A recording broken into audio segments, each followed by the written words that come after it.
Hello, boys and girls. How are you today? It is Sunday, and I am up north with my son and my daughter, and we're up where it's so beautiful. Look at the mountains. Look at all the cactus. It's just such a beautiful, warm day, and I thought it would be fun to read you a book outside so you could see the beautiful surroundings. And we're studying the ocean, so I wanted to read you a story about an animal you might not have ever heard about, and it's called a manatee, and look how cute they are. And this book is called A Safe Home for Manatees. And the reason it's saying it's a safe home is manatees were very endangered, but they are no longer endangered. There's a lot of them now because we've taken care of them. In the quiet stillness of the warm Florida lagoon, a baby manatee swims close to his mother. She chirps to him, and he chirps back. When she stops to munch the juicy water plants, he nudges under her flippers and drinks her rich milk. Sometimes they nuzzle each other with their whiskers touching as if they're kissing. Isn't that funny? Animals would kiss like that. When she goes to the surface for air, he follows. Just 3 months old, he is quickly learning all about his surroundings. And another word which they use here is habitat, and that's where an animal lives. A habitat is where somebody lives, just like I said. Your home is your habitat. There you have your food, your water, your air, your space, your shelter, everything you need to live. Imagine what it might be like if one of those things were missing. Since the calf's birth, the pond-like lagoon has been the manatee's habitat. That is where they found everything they needed to live. But the lagoon is quickly changing. Manatees, there's a picture of him so you can see it better. Manatees, like their distant relatives, the elephants, eat only plants. And they have huge appetites. They spend most of their time munching over 100 pounds of water plants each day. The baby manatee is 1,200 pounds and he's 10 foot long.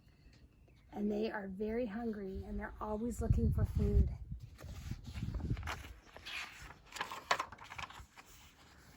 Here we are again. People are filling in the lagoons with dirt to create more land. Now the water is muddy and light cannot reach the plants. Without light, the plants cannot grow, and the calf's mother must leave to search for food. Remember, all they eat are plants.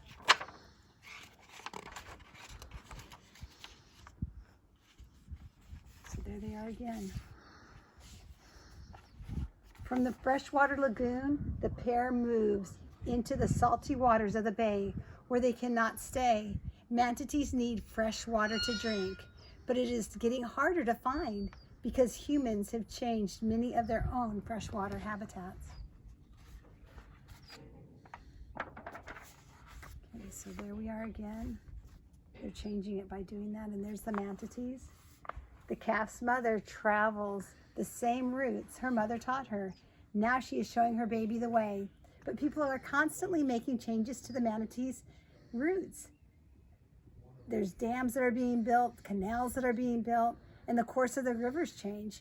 Many manatees have become confused and lost. From the bay, the mother manatee finds her way to a river and fresh water. She searches for food, but where she once grazed, people and boats are there, and that means there's danger for them. See all the boats? There's the manatee again. Vroom! The speedboats are speed overhead. The mother manatee quickly drops lower. She knows what that sharp knife propeller can do to her. If the boat comes close, it could kill her. Many people slow down when they see the caution signs, but more and more boats keep coming. And there's the little thing on the boat, and it says caution, manatee area, but they're not all being careful.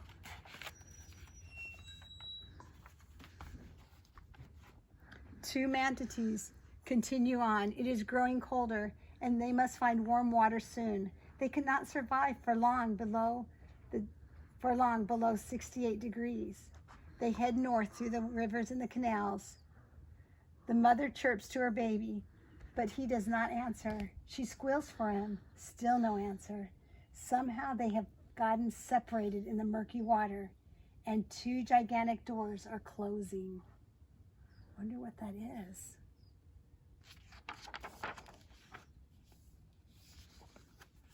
His mother calls again in loud squeals. Finally, a small squeal comes back to her from the other side of the doors. She moves towards the sound. The doors have not closed completely, but she cannot fit through the opening. She squeals as loudly as she can. Her baby returns.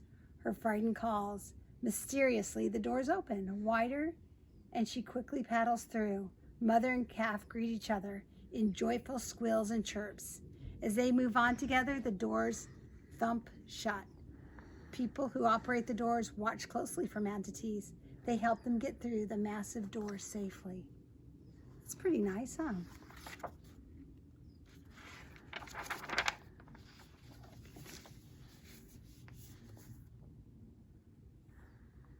As the manatees go, finally they reach a natural warm spring.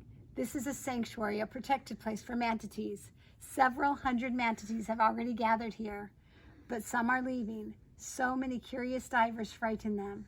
Without the warm shelter of the spring, these manatees will not survive the winter.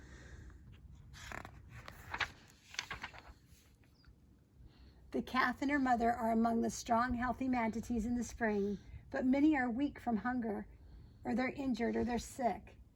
Because sometimes they, you know how we were talking about Earth Day? Well, sometimes people throw trash in the ocean, and they end up eating the trash and swallowing it, and it makes them sick because people will dump their trash in their habitat. For the next 2 years, the calf will stay with his mother. With luck, the winters will be mild. If we can help and protect him and his habitat, one spring he will leave his mother. He will go on his own way, munching and eating, and reminding us that manatees need a safe home.